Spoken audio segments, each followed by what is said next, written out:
अस्सलामुअलैकुम वरहमतुल्लाहि वबरकातुह। बिस्मिल्लाहिर्रहमानिर्रहीम नहमदुहु व नुसल्ली अला रसूलिहिल करीम अम्मा बाद। मोहतरम भाइयों, बुज़ुर्गों, दोस्तों, पिछले 2 दिनों से महाराष्ट्र का जो पॉलिटिकल सिस्टम है, निज़ाम है, यानी महाराष्ट्र की सियासत पूरी तरह से गर्म है। बहुत सारे शिवसेना के जो एमएलएस थे उन्होंने बगावत की, फ़िलहाल वो सूरत में हैं, और बाकी जो एमएलएज है, यानी ऐसे मसाइल पैदा हुए हैं, हो सकता है कि महाराष्ट्र ये जो गवर्नमेंट है ये बाकी रहे या टूट जाए, कुछ बता नहीं सकते हैं।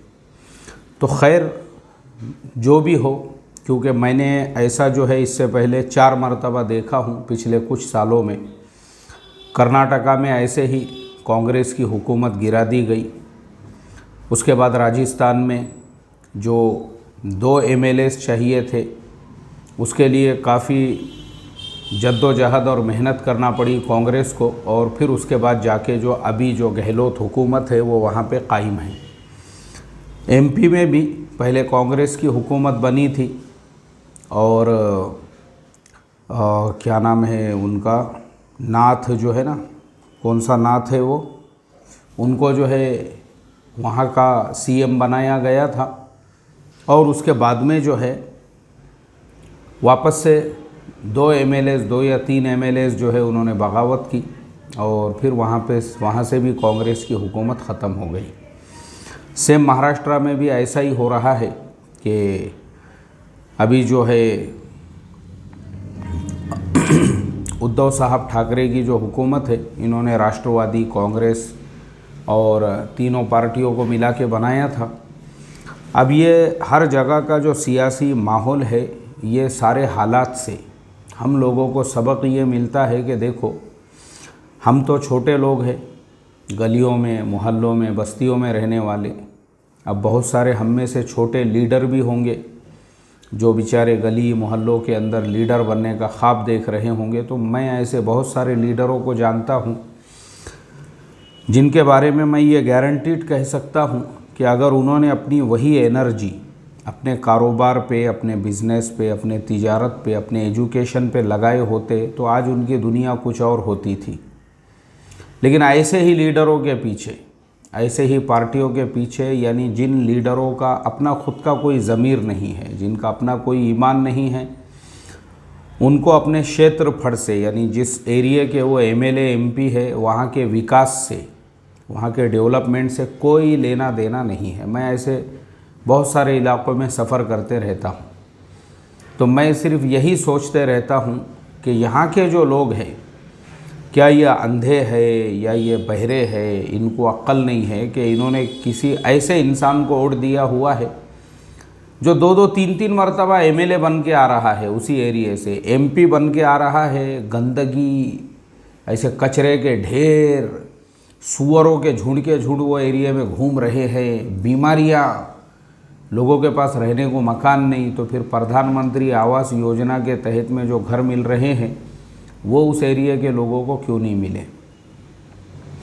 बहुत सारी चीज़ें हैं। एमएलए एमपी को अपने जेब से कुछ नहीं करना है।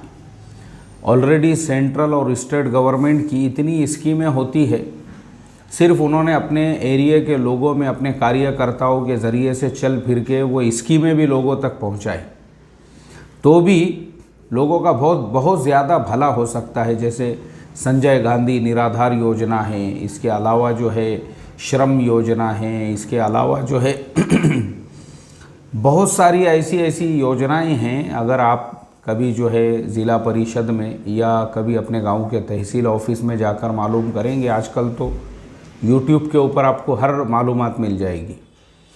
प्रॉब्लम इनका क्या होता है, ये पूरी एनर्जी कब खर्च करते हैं, जब इनका बर्थडे होता है। आप देखो ना, किसी भी पॉलिटिकल लीडर का जब बर्थडे होता है तो उसका जितना मतदान क्षेत्र है, वहाँ के गांव में, खेड़े खेड़े के अंदर उनके कार्यकर्ता जो फ्लैग्स लगाने पर और जो जश्न मनाने पर और जो फटाकड़े बजाने पर और जो रैली निकालने पर पैसा खर्चा करते हैं, वही पैसों से अगर उन्होंने उस एरिया के लोगों में ये मेहनत की और वही एनर्जी इस पर लगाए कि भाई देखो, अभी जिनको प्रधानमंत्री आवास योजना के तहत में घर नहीं मिला है, उनके लिए हम लोग फॉर्म भरने के लिए आए हैं, या जिन लोगों को जो है ये नहीं मिला है, या जिनका कुछ, ये गवर्नमेंट के इस तरह के अगर उन्होंने ये किए ना, वो एरिया में कोई भी गरीब नहीं रहेगा, मैं आपको गारंटीड कहता हूँ। लेकिन प्रॉब्लम ऐसा है, हमारे यहाँ का पॉलिटिकल सिस्टम और निज़ाम ऐसा है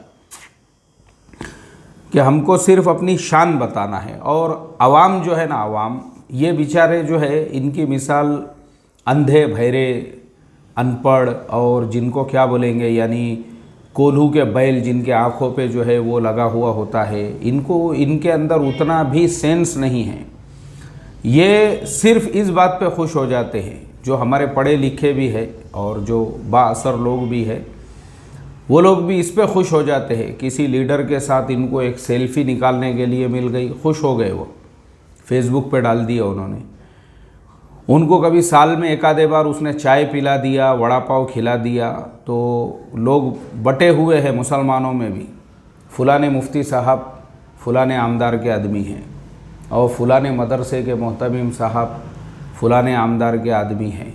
और क्योंकि मैं एक गाँव में गया था, वहाँ पे मुझे ऐसे ही बताए, यहाँ के पूरे उलामा बटे हुए हैं, बोले कोई आमदार साहब का आदमी है, कोई खासदार साहब का, कोई एमएलए साहब का, और उनकी हैसियत और औकात सिर्फ इतनी है कि कभी उनको स्टेज पे बुला दिए, उनके साथ में फ़ोटो ले लिए, और वहाँ का जो चाराने का जो उर्दू न्यूज़पेपर है, वैसे अखबारात के अंदर जो है वैसी फ़ोटो आ गई, खुश हो गए उसके ऊपर ही। तो चूँकि ऐसे जो लोग होते हैं ना, इनका कोई फ्यूचर नहीं होता है, इनका कोई मुस्तकबिल नहीं होता है, इनकी कोई ज़िंदगी नहीं होती है। ये बेचारे सिर्फ एक कटोरा चाय और आधा वड़ा पाव और उसके मोहताज होते हैं, उतने में ही खुश। और मुसलमान भी बटे हुए होते हैं, आधे मुसलमान मामा के आदमी हैं, आधे मुसलमान काका के आदमी हैं, आधे मुसलमान नाना के आदमी हैं, आधे मुसलमान दादा के आदमी हैं, आधे मुसलमान भाऊ के आदमी हैं, आधे भैया के आदमी हैं, आधे जो है फलाने के आदमी हैं। तो मैं ये कहता हूँ, लीडर वो होना चाहिए जो एरिया में जो है ना कुछ काम करे। एरिया में काम छोड़ के, ठीक है आप बनो ना, आप भाऊ के आदमी बनो, आप अन्ना के आदमी बनो, आप नाना के आदमी बनो, मामा के, काका के, दादा के, कोई मसला नहीं है। लेकिन वो लीडर होना चाहिए जो कुछ काम करे। वाकई में भी अगर लीडर वैसा है तो बहुत अच्छी बात है, नहीं तो ये ऐसे लीडर जो अच्छी खासी हुकूमत चल रही है, सिर्फ अपने मफाद के लिए उसको गिराना है। और फिर अब स्टेट के अंदर जो है पूरा माहौल ख़राब हो चुका है, अब लोग जो है बेचारे परेशान हैं।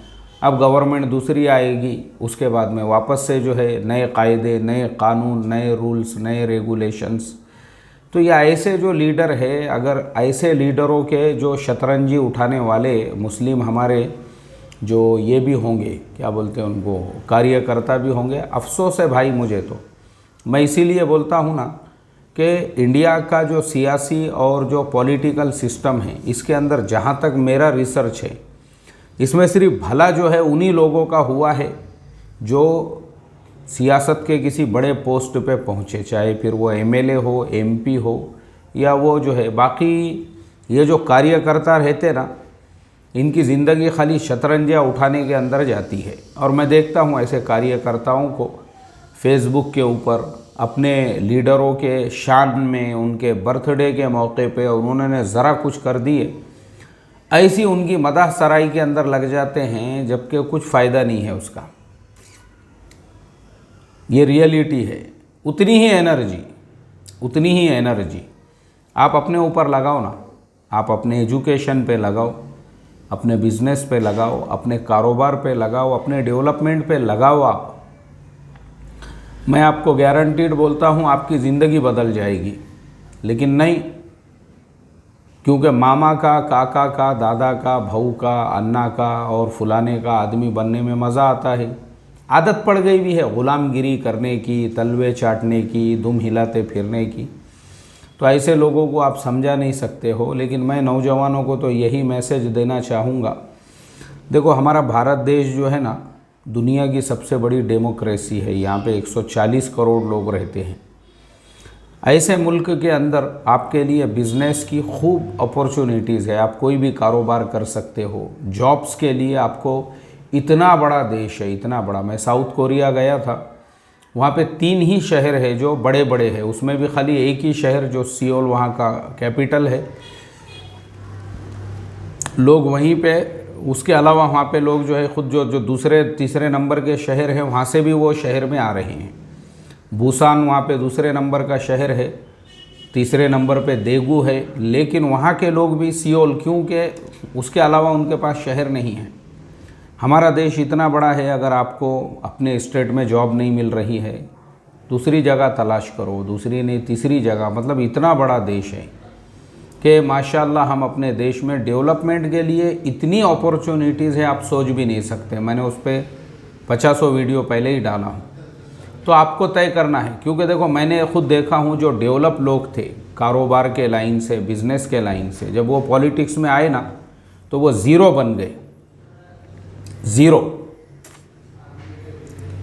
और जिन लोगों ने पॉलिटिक्स को छोड़कर, जिन्होंने पॉलिटिक्स में अपना सब कुछ लगा दिए थे, मैं उस्मानाबाद ज़िले के या सोलापुर ज़िले का कोई एक लीडर है, वो बेचारा एमएलए के इलेक्शन में जो है 250-300 वोट से हार गया था, और उसके बाद भी उसने कोशिश किया इलेक्शन में ये करने की, तो उसकी पूरी खेती बिक गई, घर बिक गए, सब बिक गए। अब वो हाईवे रोड के ऊपर एक छोटी सी चाय की टपरी डाल के चाय बेच रहा है। तो उसका इंटरव्यू है एक मराठी चैनल पे, उसने कहा मेरे ज़िंदगी की सबसे बड़ी गलती यही थी कि मैंने पॉलिटिक्स के नाद में अपनी ज़िंदगी बर्बाद किया। मेरी पूरी बोले बाप दादा की जितनी खेती थी सब बिक गई, कुछ नहीं है मेरे पास। आज मैं ये होटल डाल के बैठा हूँ तो मैं सोच रहा हूँ कि मैंने मेरी ज़िंदगी जो उधर बर्बाद किया, काश कि मैं पहले ही ये होटल डाल देता, क्योंकि ये होटल से मैं कमा रहा हूँ। बोले ये होटल में मैंने कमाया तो मैंने गाड़ी लिया, ये होटल के कमाई के ऊपर मैंने ट्रैक्टर लिया, होटल की कमाई ये अच्छी चल रही है। तो मैं सोच रहा हूँ यार साला मैं फालतू के चक्कर में मैंने मेरी ज़िंदगी आधी बर्बाद किया, और मेरी खेती भी रहती थी और सारी चीज़ें बाकी रहती थी, और अगर ऐसा कुछ धंधा कारोबार शुरू करके मैं खामोशी से तिजारत करता तो जिनको अल्लाह ने अक्ल दिया, समझ दे दिया ना, तो वो छोड़ के इधर आ चुके हैं, और वो वहाँ पे ज़ीरो से इधर आके जो है अल्हम्दुलिल्लाह अच्छा उन्होंने पिकअप पकड़ा है। और जो लोग यहाँ पे 100 रुपये थे और वो ये छोड़ के अपनी बिज़नेस, कारोबार, तिजारत और अपनी जो है अदर चीज़ें छोड़ के वो लाइनों में चले गए, वो ज़ीरो हो गए। वो अल्लाह हिफाजत फरमाए, कुछ नहीं कर सकते आप। यहाँ का पॉलिटिकल सिस्टम और निज़ाम ऐसा है। तो अब आपको तय करना है अपनी लाइफ में डेवलप बनना है या दुम हिलाते फिरना है। आपको अपने बलबूते पे कुछ करना है या शतरंजियाँ उठाना है। अगर आप हाफिज़ कुरान, आलिम दीन, मुफ्ती, किसी मदरसे के मोहतमिम हैं, अपने बच्चों पे ध्यान दो, अपने जो है मदरसे को और अच्छा तरक्की पे पहुंचाने के बारे में सोचो कि और अच्छा क्या ये कर सकते हैं। कि आपको भी लेवल चाहिए, ये मदरसे के नाजिम साहब जो है या मोहतमिम साहब फ़लाने आमदार के चमचे है, और वो मौलाना जो है फ़लाने आमदार के चेले है और उसके जो है पालतू है। ये लेवल चाहिए कि आपको? अल्लाह हिफाजत फरमाए। अगर नहीं चाहिए ना तो अल्लाह ने हमको मौक़े अता फरमाया है इस मुल्क के अंदर, हम खामोशी से, एकसुई से अपने डेवलपमेंट के अंदर लगे रहे। और ये ऐसे लीडर और इनके कार्यकर्ता, हमको खुशी होती है कोई जब जीत के आता है, चुन के आ जाता है, और जब बाद में पता चलता है कि हमने जिस पार्टी के लिए उसको वोट दिए थे उसने तो अपना ईमान और ज़मीर बेच दिया। अल्लाह हिफाजत फरमाए और हमको समझ अता फरमाए। अस्सलामु अलैकुम व रहमतुल्लाहि व बरकातुहू।